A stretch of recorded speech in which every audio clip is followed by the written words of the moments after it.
وقيل للذين اتقوا ماذا أنزل ربكم قالوا خيرا للذين أحسنوا في هذه الدنيا حسنة.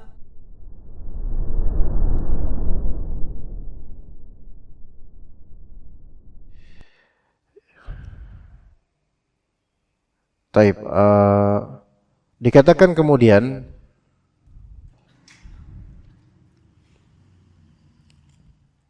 oleh Ibnu Qudamah rahimahullah,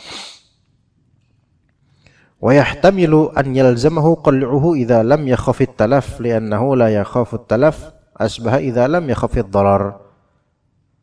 Bisa juga ada pendapat atau ada pemahaman lainnya bahwa tetap wajib atas dia untuk mencopot tulang najisnya itu atau benda najisnya itu jika dia tidak khawatir talaf, kerusakan. Ya, tidak khawatir madarat. Jadi ada dua kemungkinan. Jadi begini, sebenarnya bukan masalah tulang saja. Kalau kita perhatikan kasus-kasus seperti kecelakaan juga yang terjadi waktu pada anak. Ada kasus begini ya kawan. Dan itu nggak bisa dicopot. Susah dicopot. Gini nih. Ada waktu kecelakaan itu, qadarullah, yang di Karawang menjelang subuh. Ya, jam 4:10, sekitar itulah. Karena nabrak lubang horizontal gitu. Nabrak, terus keseret, jatuh. Itu dalam berdiri pun dalam keadaan kaki kiri itu udah payah ya, dan kemudian tangan sakit sekali di sini. Anda pertama kali ngerasain patah tulang ketika itu, Anda nggak tahu kayak gitu rasanya patah tulang rupanya. Ya, nah berdiri ini Anda udah pakai jaket dan rompi gitu. Nah, kan karena pakai jaket, baju dalam kemeja batik lengan pendek. Itu ternyata di bagian sini, Anda nggak tahu kalau ternyata itu termasuk patah tulang terbuka. Artinya dia ada bagian tulang yang keluar kulit. Apa sih namanya? Itu namanya patah tulang terbuka itu. Jadi ada patah tulang tertutup, ada patah tulang terbuka. Kalau patah tulang tertutup, ya patah tulang di dalam, udah tulangnya nggak nojos gitu, nggak nusuk keluar gitu. Dan ternyata itu patah tulang terbuka gitu. Dan terbukanya di sini nih. Nah, makanya di sini ada bolong di sini. Anda ketika itu nggak tahu kalau ternyata di sini karena gini tuh nggak bisa. Namanya udah patah tulang, jangankan gini, Anda gerak sedikit aja udah ketusuk-tusuk, itu daging gitu kan. Oke, nah apa nih? Duh, pas udah dibuka tuh di rumah sakit di Karawang, kan buka jaket, itu buka, ya, masya Allah lah itu kalau dirasain. Semoga Allah lindungi kita semua. Itu ternyata merembes itu darah di jaket, ya, darah banyak. Anak nggak tahu soalnya gini aja nggak bisa gitu. Udah kayak lumpuh dan digerakin sedikit. Kayak ada yang gerak di dalam dan sakitnya, masya Allah itu. Nah, itu bagian kemeja Anda sebelah sini darah semua nih. Pas di foto itu di sini darah, orang mungkin ngira anak ketusuk sesuatu di sini gitu. Padahal itu adalah darah dari sini gitu, darah. Oke. Nah, kemudian di rumah sakit Karawang itu, di daerah Karawang, kira berbaring, dibuka jaketnya dan akhirnya alhamdulillah dikasih balok yang ini kayak gini dong anak. Oke, itu sampai di Bekasi sampai di rumah sakit haji kayak gini terus pakai balok itu. Nah, dalam sehari itu sampai besok menjelang operasi, ya, Anda masih selalu pakai kemeja batik yang di sini darah banyak di sini. Ya udah mengering gitu, tapi darah udah. Juga kaos Ana ya kena juga darahnya dalamnya. Nah ini kan sama seperti kasusnya. Ya. Kena darah. Nah pas pagi pas habis kejadian itu kecelakaan di rumah sakit sana, kan dikasih balok itu mungkin jam 5-an lewat gitu. Maka habis dikasih balok karena minta izin untuk sholat subuh. Berbaring kemudian. Tapi fikihnya gimana? Nah gitu. Kita sekarang tinjauan gimana menghilangkan hadas, wudu, gimana menghilangkan najis tuh di situ. Penuntut ilmu langsung mikir gitu. Nah, kalau misalnya kita itu nggak pernah belajar lebih dalam tentang masalah-masalah thaharah dan seterusnya, pada ini sehari-hari kita, mungkin bingung.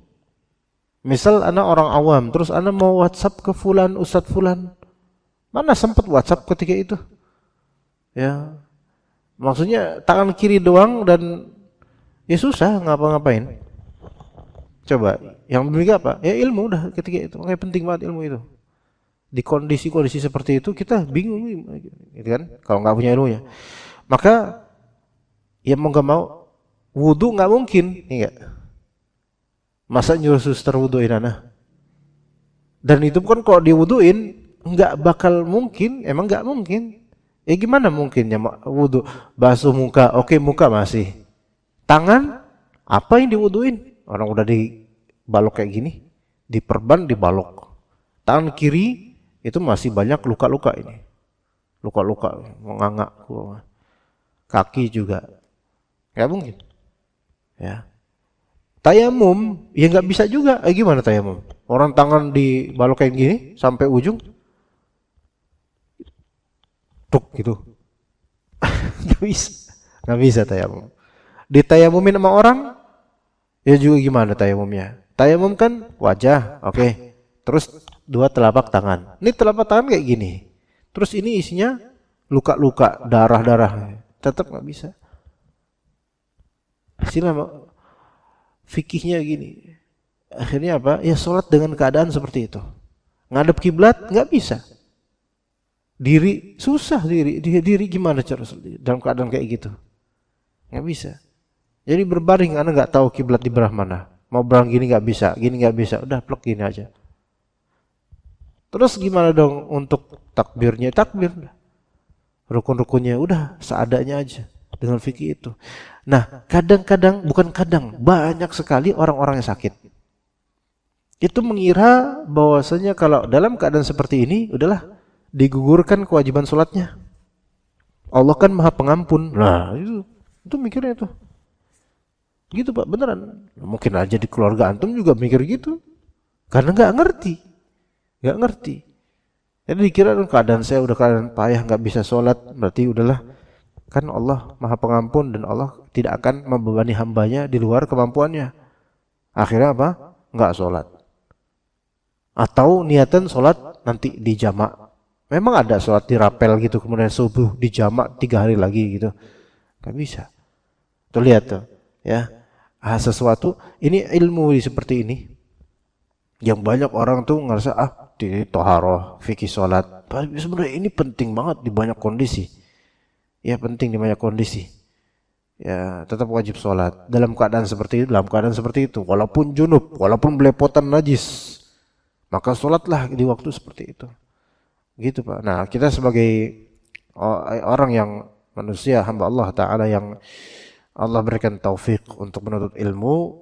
Nah di keluarga kita masing-masing, ya kita di sini bukan berfatwa ya, nyampein ilmunya gitu ke orang-orang ini. Pak, tetap wajib sholat Pak, gitu. Saudara kita yang sakit, gitu, berbaring di rumah sakit. Kalau misalnya Bapak nggak mampu untuk dapetin air dan waktu sempit, ya udah apa adanya aja Pak. Nggak tayamum nggak apa-apa, yang penting sholat pada waktunya. Kalau emang kesulitan, boleh dijamak bagi orang yang sakit. Boleh dijamak bagi orang yang sakit, iya boleh. Nah ini penting juga. Jadi udzur-udzur seperti ini najis nggak bisa dihilangkan karena takut madarat. Nah, terus ini penting semuanya, penting banget. Semoga Allah beri pahala kalau misalnya antum bisa menyampaikan ilmu ini ke keluarga gitu. Alhamdulillah. Jadi hidayah, dapat hidayah mereka. Benar, banyak orang yang masih menganggap bahwasanya kewajiban sholat itu gugur karena apa?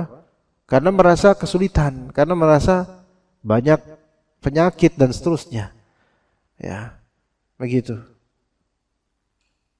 Juga ada sebagian bukan percaya nih, kalau antum tanya orang-orang gokar misalnya, ya, yang gokar misalnya, para driver gokar, sebagian dari mereka ada yang berpandangan bahwasanya, karena ini awam ya, karena jahil, bahwa karena saya sibuk untuk melayani konsumen, maka saya bisa sholat nanti aja. Ya, di luar waktu jamak, yaitu sholat asar belum, nanti pas udah istirahat, pas habis sholat maghrib saya jamak di sholat asar. Sholat asar ke sholat maghrib. Itu kacau itu seperti itu. Ini masih sholat gitu loh. Ada yang berpandangan seperti itu.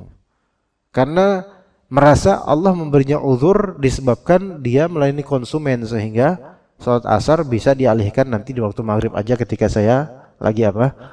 Lagi istirahat. Sampai ada yang kayak gitu. Maka fikih ini penting banget. Oke, kemudian berikutnya, wa in akala najasatan lam yalzamhu taqayyuha li'annaha hasalat fi ma'diniha fasarat kal mustahil fil ma'idah. Kalau dia memakan suatu hal yang najis, ya, memakan suatu hal yang najis, maka tidak harus untuk dilepein, tidak harus dimuntahin. Memakan sesuatu yang najis tidak harus dimuntahin, karena itu sudah ada di ma'dinnya, di ma'idahnya, di pencernaannya, udah ada. Fasarat kal mustahil fil ma'idah, maka dia menjadi seperti yang sudah terjadi istihalah, yaitu sudah berubah dari makanan dicerna di pencernaan. Ini sudah hukumnya dimaafkan. Ya, dimaafkan di sini bukan dari segi hukum asal makanan haram, bukan, tapi dari segi apa? Najisnya dimaafkan. Berarti tidak ada masalah. Begitu. Jadi kalau makan sesuatu yang najis, ya, dan udah masuk, udah nggak harus dimuntahin lagi, ya, karena udah sampai di pencernaan. Kecuali kalau masih tenggorokan masih bisa muntahin, masih di mulut wajib muntahin, wajib keluarin. Contohnya apa? Makan apa?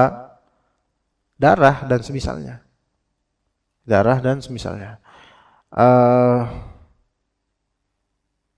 Apa itu yang darah dibukuin, apa namanya? Hah? Marus. Oh, marus dah. Di Boyolali apa namanya? Boyolali, Anda ngerti ya? Saren ya. Soalnya Anda pernah nemu di terminal Boyolali? Ada di terminal, waktu itu ke terminal Boyolali ada angkringan gitu. Itu ada panci, itu isinya kayak agar gitu. Ini apaan Bu, merah-merah? Oh, itu tadi yang disebutin. Itu apa ya Bu ya? Nggak ngerti kan Anda? Oh, ini darah diapain gitu, enak gitu. Ih, rasanya kayak ati apa ya? Gimana? Pernah nyoba? Kalau punya nyoba, hafalan ini nggak kuat, itu najis. Nah ini kan najis, ini haram, najis. Ya.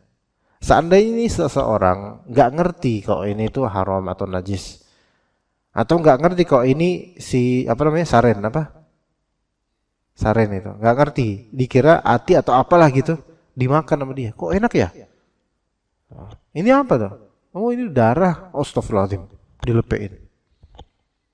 Ya, dilepein yang ada di mulut. Tapi kalau dimuntahin yang di perut, wajib nggak? Nggak wajib. Nggak wajib. Adapun apa yang dilakukan oleh Abu Bakar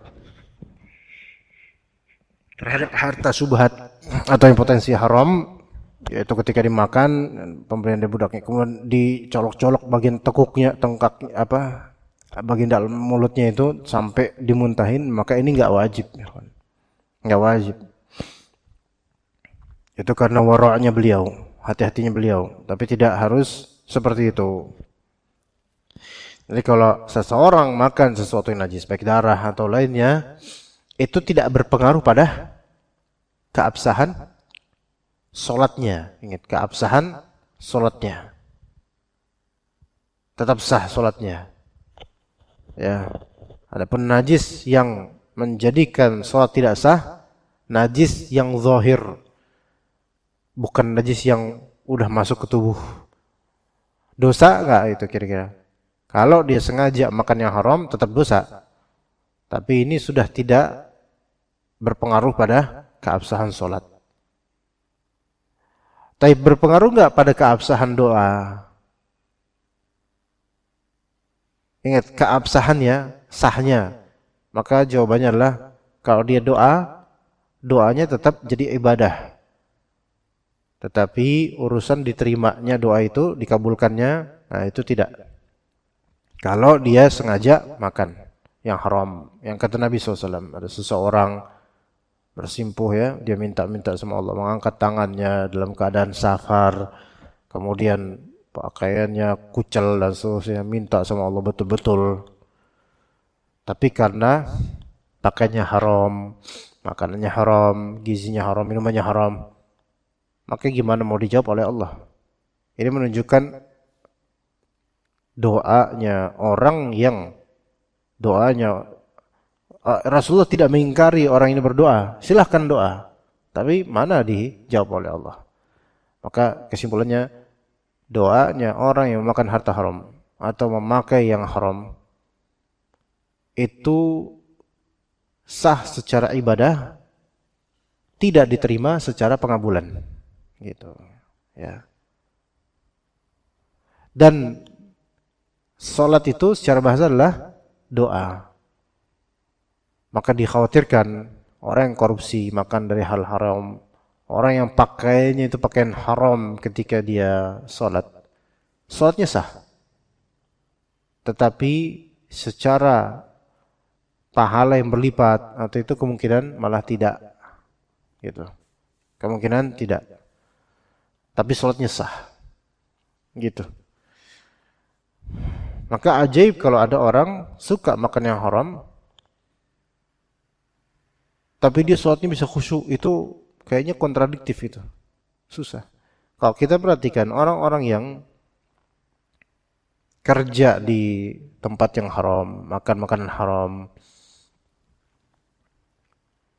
baik haram secara zat atau wasilahnya haram, dimakan tuh sama dia, itu kesulitan sholat. Rata-rata gitu ya kawan, kesulitan sholat.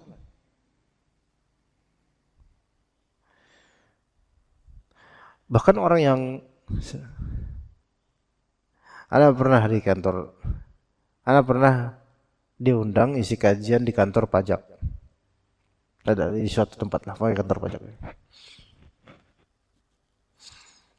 Di akhir sesi itu ada bilang, semoga Allah Subhanahu wa taala berkahi semua rezeki yang kita dapat dari pekerjaan kita. Enggak diaminin sama mereka. Enggak diaminin sama mereka. Mereka sendiri ragu dengan pekerjaan mereka. Gitu. Pernah kayak gitu. Anda pernah diundang di suatu, ini yang lain lagi, cerita yang lain. Diundang di suatu kantor namanya OJK, Pak. Ya antum tahu lah. Itu udah paling tingginya OJK.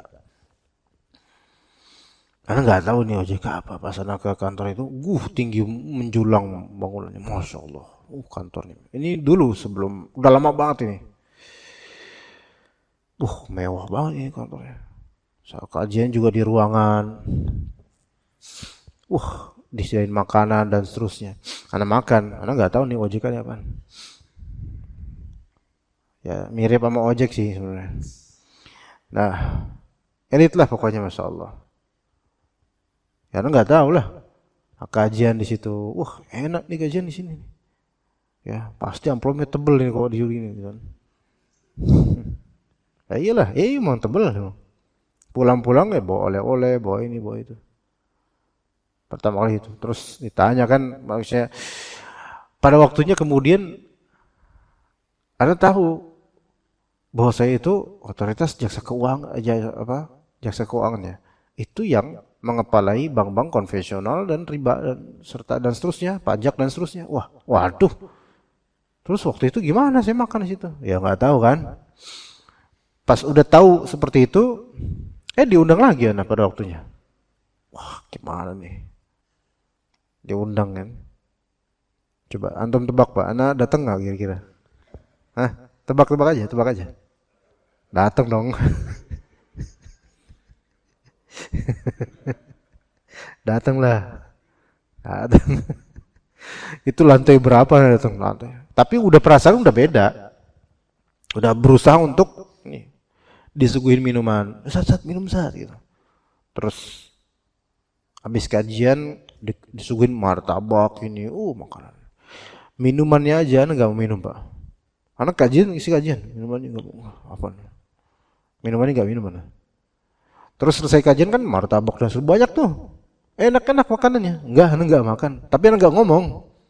Pak Ustadz makan Ustadz. Enggak, haram. Anak enggak ngomong kayak gitu. Anak enggak ngomong kayak gitu. Syukuran. Kalau bisa cepet-cepet tapi anak pulang. Pas pulang dikasih amplop enggak kira-kira? Dikasih lah. Terima enggak? Kok ini yang terima. Karena kalau amplop ini kan dia seandainya ini haram nih duit nih. Anak alihkan ke yang lain gitu loh, maksudnya ke fakir miskin dan seterusnya, bukan ke anak. Beda, ini kan amplop ini duit nggak masuk ke badan anak, nggak kepake di pakaian anak gitu, maksudnya nggak jadi pakaian gitu loh, ya. Dan ini misalnya ini uang nih haram misalnya, ya anak dikasih, dan ini haram. Jadi ini bukan hak mereka, bukan hak anak, berarti hak orang-orang yang mungkin fakir miskin atau mungkin kapasitas umum, fasum. Selama bukan masjid ya, gitu. Dan itu terakhir di situ, nggak mau lagi anak. Dan kayaknya emang mereka udah ngerasa gelagat anak tuh beda, karena disuguhin minum nggak diminum, disuguhin makanan nggak dimakan. Kayak mereka udah punya feeling, ini kayaknya Ustadz mulai tahu nih kerjaan kita nih gitu. Jadi gitu. Juga yang kantor pajak yang itu juga setelah anak doain kayak gitu, nggak ada lagi undangan. Ya, semoga Allah Ta'ala berkati semua rezeki dan usaha kita, nggak diaminin. Kayak mereka, wah nyindir nih Ustadz, nyindir nih kayak gitu ya. Akhirnya nggak diundang lagi. Seperti itu. Maka hati-hati, harta haram dari pekerjaan haram atau zat makanannya itu haram seperti daging babi, darah, itu bisa membuat sholat itu mungkin sah, namun Allah Subhanahu wa Ta'ala tidak meridhoi atau mungkin tidak menerima secara ganjaran pahala itu drastis ya. Jadi hindari hal-hal seperti itu. Baik, sampai sini ada soal enggak kira-kira jemaah? Ada pertanyaan mungkin, kita masih ada beberapa waktu. Ya, fadhal.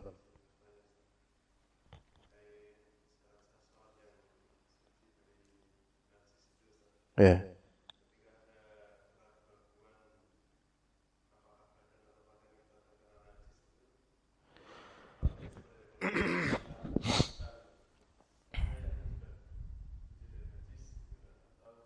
Ya.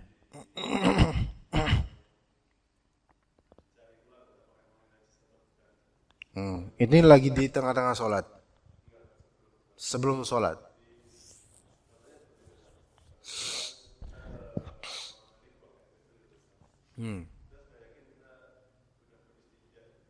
Udah cebok dari hadas.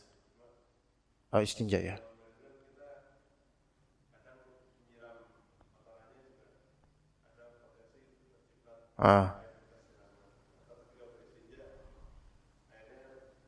Ya. Tembiasan.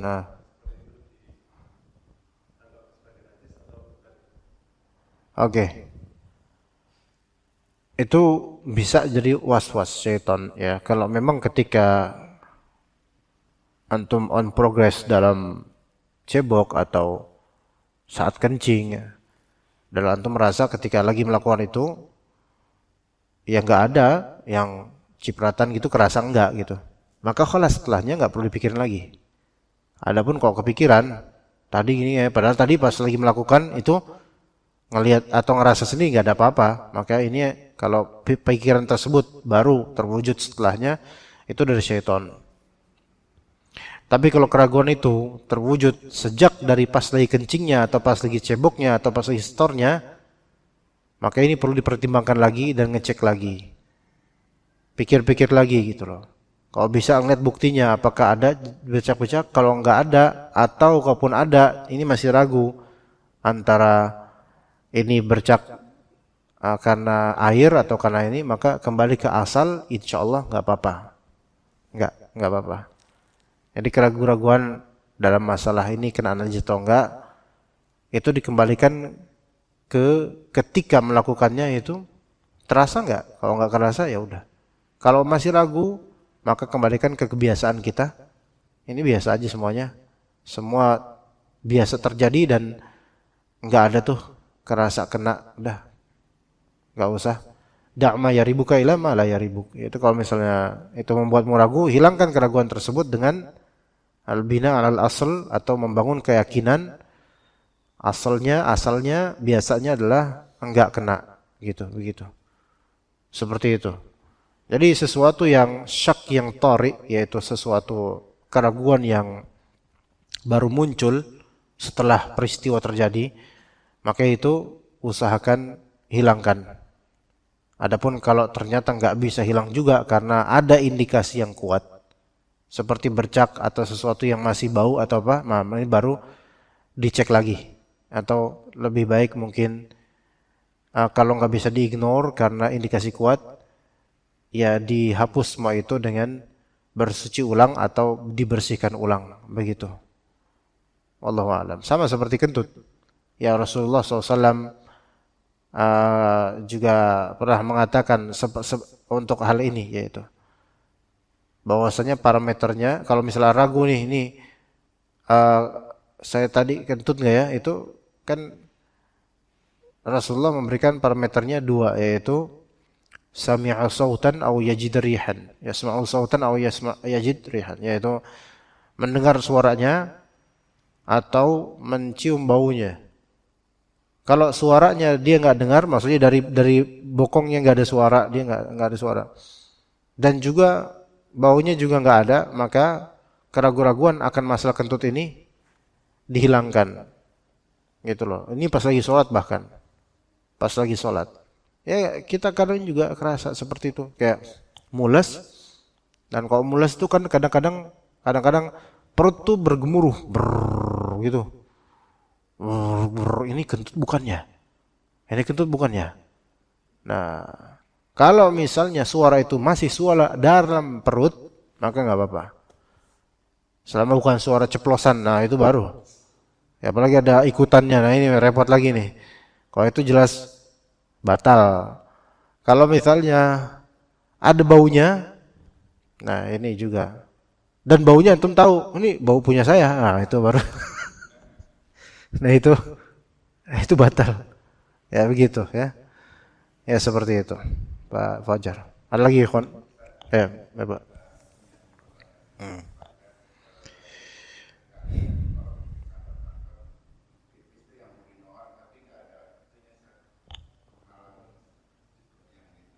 Ya.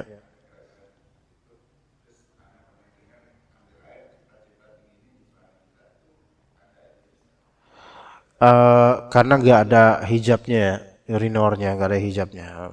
Oke. Untuk preventif gitu ya. Jadi ciprat-ciprat ini bagian yang kita khawatirkan kena gitu ya. Pada asalnya nggak ada seperti itu. Nggak ada. Nggak perlu seperti itu. Karena istinja itu udah cukup di kemaluan.